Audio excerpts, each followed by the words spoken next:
Good morning বন্ধুরা, আশা করি তোমরা সবাই ভালো আছো। তো আমার সব কাজ হয়ে গেল। এইবার সকালে টিফিন বানাতে যাব। আর গাছে অনেক আম পেরেছি আমাদের গাছে, তোমাদের সেটা দেখাবো। আমি আজকে আচার বানাবো।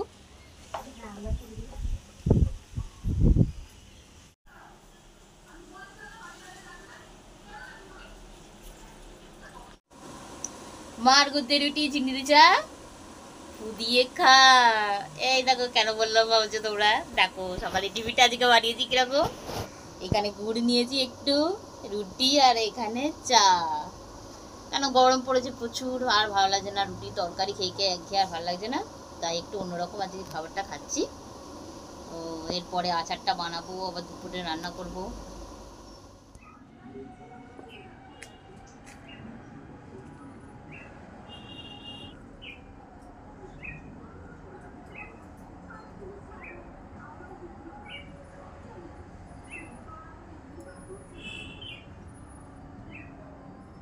ছিলাম পারলাম এই মাত্র।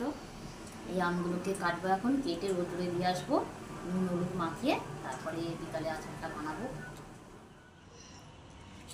দেখো, আমি আমগুলোকে কেটে নুন হলুদ মাখিয়ে রোদ্দুরে দিয়ে রেখেছি। এবার থাক, সারা দুপুরটা রোদ্দুরে থাকবে।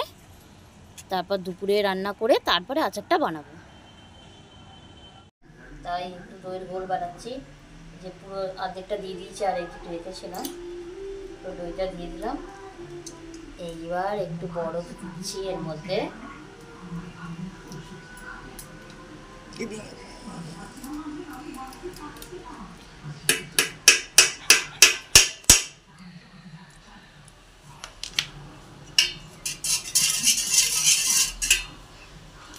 জল জিরা দিয়েছি এর মধ্যে।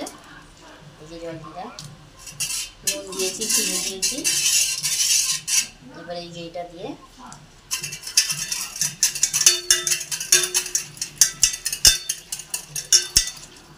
ভালো করে বেটে নিলাম। গরমে শরীরটাও ঠান্ডা থাকবে, প্রচুর গরম পড়েছে। যে দেখো, দই গোলটা বানানো হয়ে গেল। দেখো আমার দইয়ের ঘোল বানানো রেডি হয়ে গেছে। এর মধ্যে বরফের টুকরো দিয়েছি, লেবু দিয়েছি, জলজিরা দিয়েছি, নুন দিয়েছি, চিনি দিয়েছি। দইটা দিয়ে ভালো করে টক দই দিয়ে ফাটিয়ে নিয়েছি। খেয়ে দেখি।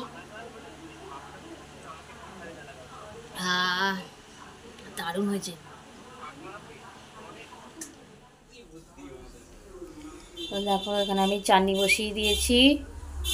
আমের চাটনি করছি। এরা আবার আমের চাটনিটা ঘন করে, মানে একটু মাখা মাখা ঘন করলে ওরা খায় না। এদের ঝোল ঝোল আমের চাটনি দিতে হবে, এক বাটি করে খাবে। আমের চাটনি বসিয়েছি। এখানে ভাত হয়ে গেছে, আর এখানে মাছ এনেছে, একটু মাছের ঝাল করবো, আর একটু শাক ভাজা করবো। মাছ ভাজা হয়ে গেছে। এইবার কড়াতে একটু পেঁয়াজ, কাঁচা লঙ্কা, রসুন দিয়েছি, একটু তেল দিয়ে ভাজা ভাজা করে তার মধ্যে কলমি শাক কেটে রেখেছি, একটু কলমি শাক ভাজা করবো।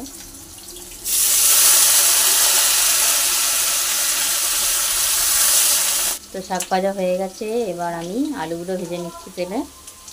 এখানে মশলা করে রেখেছি, সব মশলাগুলো মেশানো আছে, দিয়ে দিই।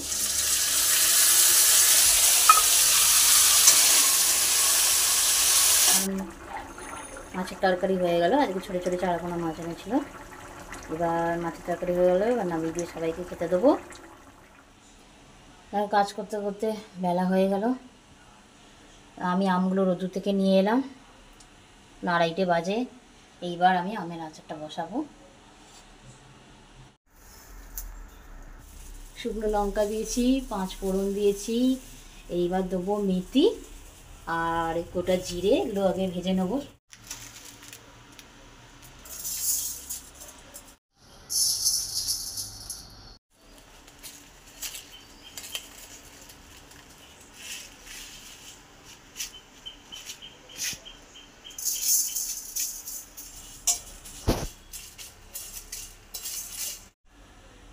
তারপর একটুখানি তো সব মশলাগুলো, শুকনো লঙ্কা, 5 ফোড়ন, মেথি, মুংরি, তারপর জিরে, সব ভেজে একসাথে পেস্ট করে রেখেছি এখানে।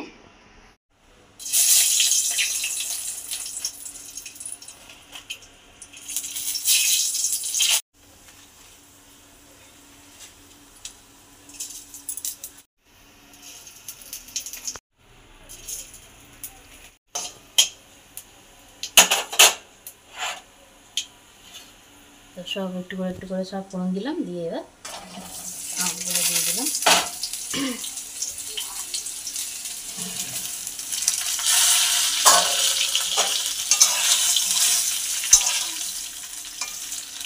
আমগুলো একটু ভাজা ভাজা হয়ে গেছে। এইবার গুড় দিচ্ছি, আখের গুড় 800 মতন আনিয়েছিলাম।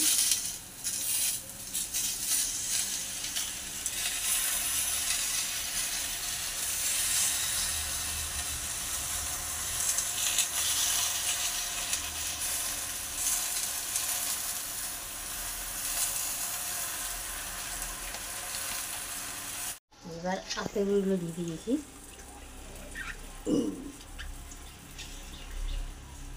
একটু জল দিয়ে দিচ্ছি। এবার ভালো করে সিদ্ধ হোক। একটা এবার জোরে করে দিলাম, এতক্ষণ আস্তে করে রেখেছিলাম।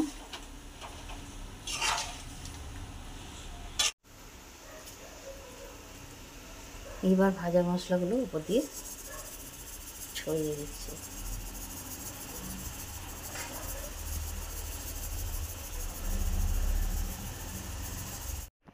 এবার চাপা দিয়ে দিলাম, ফুটুক, ভালো করে আমটা সিদ্ধ হোক, আর তাহলে আমার আচার তৈরি হয়ে যাবে। দেখো আমার আচার বানানো কমপ্লিট হয়ে গেল। এবার আমি গ্যাসটা নিভিয়ে দিলাম। এবার ঠান্ডা হয়ে গেলে বোতলে ভরবো।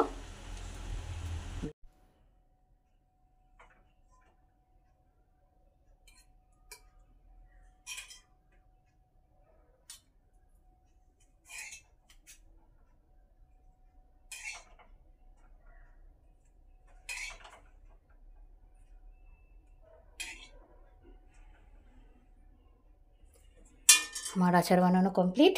এই দেখো, এই যে এই বোতলে ভরে রেখেছি, বোতলে ভরেছি। ভিডিওটা এখানেই আমি শেষ করলাম, আর বাড়ালাম না। তো আজকের মতো টাটা। একটা লাইক করবে, সাবস্ক্রাইব করবে। পরের ব্লগে দেখা হচ্ছে। টাটা।